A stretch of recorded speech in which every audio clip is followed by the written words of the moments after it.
Guys, hi, Brent Abel here at Web Tennis, and let's go through this point and some really great comments on the question part of this episode of what's the right shot. There were a lot of comments here about Brian's serve. Just a great serve right here to the tee, really stretching out Paul wide on this backhand, and barely gets to it and just kind of floats back. And I wasn't as much critical of Phil as I want you guys thinking that your job here is to make sure that once you recognize a serve is right there to the tee or super out wide, that your job as a server's partner up here at net is to really try to clean up anything that you can. And there are a few comments. Phil's got to really try to cover, the possibility of a lob here. And I don't think so. I really think on this type of a great serve, Phil's job is really to clean up. Worst case, if Paul gets out here and finds a way to lob it deep, you can see where Brian is. I mean, he's still almost coming out of his service motion, and he's gonna, if that's the case with Paul's shot with that return to serve, Brian can go ahead and put on the brakes, put the split step out there, and come back and cover. So, let's progress through this point. The other thing we talked about was Paul's partner, Bill.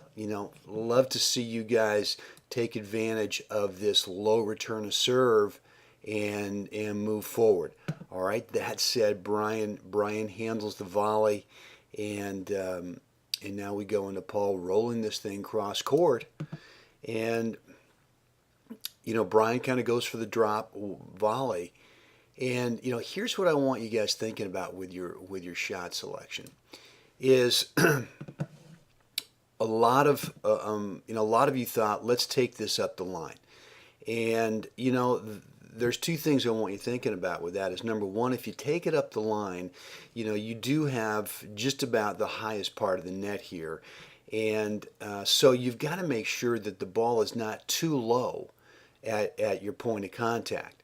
If it's down here too low and you go up the line, obviously geometrically you've got to find a way to get the ball up and over the net initially, but you don't want it to hang there. I mean, you really want it to dip down with some topspin just to kind of ensure against worst case, which is Phil right here might be baiting you, kind of might be luring you into that shot by making you feel that the alley's open. So again, if you decide to go up the line on this, number one, make sure you get a ball that's high enough contact-wise where you don't need too much top, where you risk that ball kind of sitting up above the top of the net. The other thing I want you to think about is your court positioning here after you make this shot. Paul is, he's got his right foot already in his alley, and if he goes up the line here, and Phil is, as we just mentioned, kind of baiting him into that shot, and then he anticipates it and moves over here, well, you can see that this is going to be a huge area in the middle for a backhand volley, and believe me, Phil Landauer is going to have no problem just redirecting Paul's shot into that area. So I want you to be thinking about this shot. Not only can you play it stroke wise, but after you've played it, where are you on the court? And not only does this apply to going up the line, it also applies to the shot that I think most of you suggested, which was go ahead and play a ball down low here in the middle. I like that shot if you've got your footwork organized here in such a way that as you play this shot into the middle, that you're sort of footwork-wise kind of recovering a step or two yourself back into the middle, so that if one of these two guys, Phil or Brian, covers this down the middle shot, you're starting to work your way back into the middle yourself. And you and your partner Bill over here, are really sort of in the best positions that you can get yourself into. If your footwork is such as you come over here to either go up the line, to go in the middle, or even if you want to kind of soft roll it back cross court, if your footwork is such that it means that you're going to play that shot and take one more step towards that alley, because either that's the way you've got your footwork set up or maybe you're slightly off balance. Man, you got to be careful with that, because part of the job of your shot selection is going to be where are you going to be when the next possible shot comes back. So the other shots that were talked about a lot were the lob, and they were talking about, well, a lob down the line, or in this part of the court would work. A deep lob cross court can work. Even a lob sort of into this area of the court, assuming that you can get it past Phil, and that if Brian does go back and get it, he's got a high backhand volley. Those were all, really, really good choices. No one really thought about, well, let's take this shot and sort of go to the body, either here or Brian, or go to the body of Phil and trying to get a, kind of a pop-up that maybe, you could clean up, or maybe that your partner Bill could clean up. So let me go ahead and I'm going to back this up just a hair here. In fact, what I'll do is I'll just go ahead and play this in real time, and then we'll come back to analyzing the shot that Paul actually plays.